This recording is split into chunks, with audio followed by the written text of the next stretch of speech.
think it's working. So my presentation will be on welfare associations and political agenda setting. I structured my presentation as follows. First, I will present my research question and my methods. Then I want to give a short introduction into the German welfare associations. Third, I will explain the heuristic framework I used, which is the multiple streams framework and agenda setting. I will will then introduce my case, which is the participation and education package, and after that I will present my preliminary results, which are the activities and strategies of the welfare associations in my case studies. I will end with a short conclusion. So my main research question in my project is, what is the role of the German welfare associations in bringing a social problem onto the political agenda? As a theoretical frame, I chose the multiple streams framework, which is a theory to explain policy change with a special focus on agenda setting. I will say some more on the multiple streams framework later in my presentation. As for my methods, I analyzed documents from the welfare associations as well as political documents, and I conducted interviews so far with 5 representatives of 2 German welfare associations. So let's move on to the associations. I will be brief on that subject. We heard a lot about the welfare associations today. The German welfare associations, to recap, are the largest employers of social work in Germany. There are 6 leading welfare associations. Like I said, so far I looked only closely at 2 of them. And in the German corporatist system, welfare associations are not only providers of social services, but they are actively involved in different phases of political decision-making processes. Also, they don't have a right to it, obviously, like we heard before. They are integrated informally in networks of relationships with different stakeholders, but they are also formally integrated through consultations on parliamentary hearings, work in specialist committees, etc. Their input is also actively sought by political decision makers, as they need the input from the practice. And also, although some studies conclude that the welfare associations have lost some power in recent years, those corporatist elements that are still important to the relationship between the state and the welfare sector. Another special feature of the German system is that the welfare associations also claim to speak on behalf of the service users as advocacy organizations.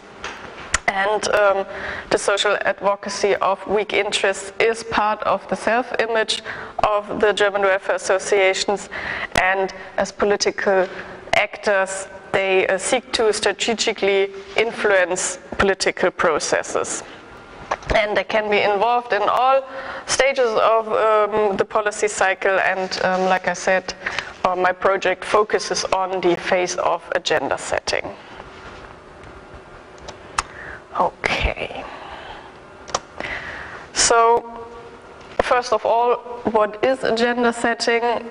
According to Kingdon, agenda setting is the process by which the large number of relevant issues is narrowed down to those that are actually the focus of attention of political decision makers. And the multiple streams framework, originally developed by Kingdon, is a theory to explain policy change with this special focus on agenda setting, and the MSF distinguishes between 3 streams that act independently of each other. Those are the problem stream, the policy stream, and the political stream. In the problem stream, certain conditions are firstly framed as a problem. So policymakers can only address a small selection of problems because they have obviously limited time resources. And in this problem stream, they must be convinced that certain conditions actually are a problem and that they actually deserve attention or action. In the second stream, the policy stream, policy alternatives are generated. This happens within the policy community. There are a lot of ideas and concepts that go around that are discussed and modified by different actors, and only a few of those ideas and proposals actually make it in the end. And the third stream is the political stream, which consists of the parliament, of interest groups, and of the public opinion or the public sentiment. The political stream, so all those actors, they also must support an issue for it to get on the political agenda. So this is basically my heuristic framework, which I used, and I tried to identify the activities of the welfare associations in those three streams. And I did this with my case, which is the education and participation package,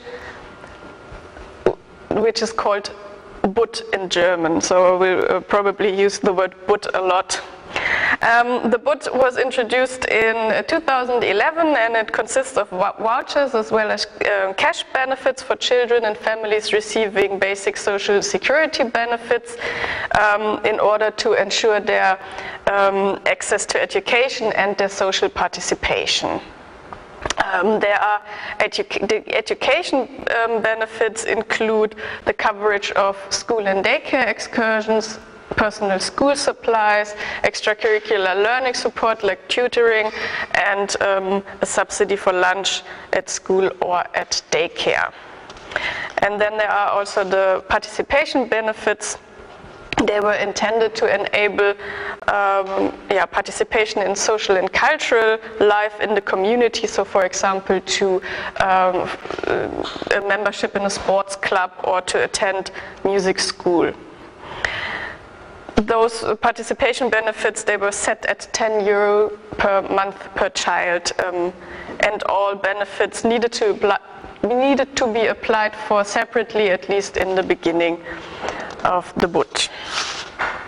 Yes, the history began in 2005 with a new basic social security system, which we heard about in the keynote this morning, in the framework of the Hartz laws.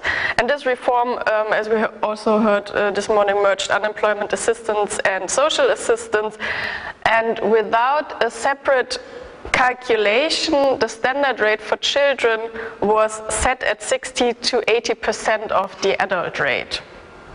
And this procedure as well, so setting those rates without a separate calculation, this procedure as well as the level of the rates for children was publicly debated a lot and challenged before various state social courts, before the Federal Social Court and the Federal Constitutional Court. And a decision by the Federal Constitutional Court in 2010 finally forced the introduction of the BUT, because it had ruled that the calculation of the rates for children was not constitutional, and the educational and participational needs of children had to be assessed separately, as children are not just small adults or small unemployed adults. Then the government had different options for reforms, and it decided not to increase the standard rates for children, but to introduce separate benefits with this education and participation package, which was implemented then in 2011. Only 2 years later, in 2013, it was reformed for the first time, The reform aimed to reduce the administrative burden and simplify access to the benefits. And in 2019, a second reform came into being, and among other modifications, some of the benefits were increased and the application process was further simplified. So, using the multiple streams framework, I explored the role of the welfare associations in bringing the issue debated here onto the political agenda, and also how they contributed to the reforms of the BUT.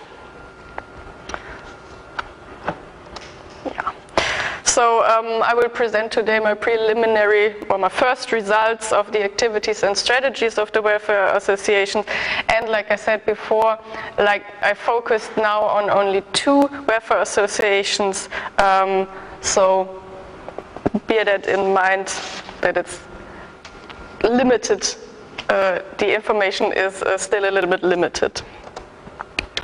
So, first the results for the problem stream. In this stream, a central question for me was, where does the information of the welfare associations on the problems originates from? So, like we heard before, it is a central question: how do they how do they gather their information? Both welfare associations I spoke to said that they gathered their information from social work practice, that means from their member organizations and from their initiatives. Mostly the information came from counseling centers like general counseling, family counseling, also from youth centers, from daycare centers, etc. And there are, in both welfare associations, there are structures in place to gather information. The information is often proactively given by the member organizations, so like if they come across problems, they pick up the phone and call the welfare association and tell them about it. It is also obtained by surveys conducted in the member organizations or reported in working groups, working committees, professional events of the welfare associations. What is also interesting is that it's not always just figures and data that is passed on, but also often just observations of trends or current developments, or even case studies of like an individual family. Yes, and the experience gained in practical work is then systemized and discussed within the welfare associations and passed on to political decision makers. I brought 2 quotes from 2 interviews to illustrate this a little bit. The first quote is, "So we have a wide range of facilities and services where there's contact with families and with children, and in these contact points, of course, we also come into very close contact with the living situation of these children and can therefore pool the information." And the second quote is, "That's the practice that we mean, so these many institutions like counseling centers that then describe it, the information or the problem, to us, and that then comes to us, so to speak, because we are in regular contact with them through professional events or in working committees." The second question in the problem stream is, what strategies did the welfare associations use to draw political decision makers' attention to the problems they identified from practice? And I found that the welfare associations mostly used like classic lobbying instruments, like contact with key players in parliament, regular exchanges with them, talks with ministries, then also expert work in committees. And this work, or those instruments, are referred to as their core work. That's what they do on an everyday basis. Both welfare associations have also been invited to hearings on the BUT several times and have made statements. Whatever one of the associations is more critical of like the hearings, because they say what goes on behind the scenes is much more important than the hearings, because only those experts who are who fit in with the plans of the political decision makers get invited in the first place. Yes. They were also, both of them were also invited to political expert discussions in connection with the BUT several times. Yes, and another important advocacy tool or lobbying tool in Germany is social monitoring. Social monitoring is also a special feature of the German system, where the welfare associations regularly meet with the two concerned ministries for social policies, and it is designed to bring implementation problems of social policies to the attention of the government. So what they identify in practice, they can bring directly to the ministries. However, one of the associations said that the social monitoring is only one element among many, and the others said, they were more critical of the whole process because they said it only addresses unintended consequences of laws. So that was the idea of the social monitoring, and what the unintentional consequences of the laws are, that is also decided by the political decision makers themselves. That's what the welfare association said. I found that the most important input of the welfare associations into the problem stream is definitely feedback and indicators from social work practice. Regarding the policy stream, my main question was, have the welfare associations been involved in the development of ideas as part of the policy community? I found that the welfare associations developed their own policy proposals and frequently made recommendations for improvements to the BUT. And also they conducted their own research regarding the BUT. So one association has its own research center, and they conducted their own research on implementation and take-up rates of the BUT. And by doing so, they provided actually data that was not provided by the government itself at this point. And the information from social work and from their own research was also a foundation for developing their own policy proposals. In the political stream, I focused on the question, did the welfare associations build up public pressure through public relations? With regard to the BUT, the two welfare associations did carry out PR work. They put out professional articles as well as press releases, campaigns, and they tried to create a public for the problems they identified. One of the welfare associations also used its own data that it gathered to build public pressure at the local level, because they collected data of take-up rates on the regional level and try to encourage discussions also at the regional level. And I brought a quote to illustrate that. They said, and then our local organizations kept the debate going at the same time at the local level, saying, but we see it this way and that way. And then it wasn't just a discussion in one place, but in many, many districts throughout the country. And that was and is incredibly successful, because every member of the Bundestag also lives in a constituency, and then they not only have the debate here, but they also have it on their doorstep.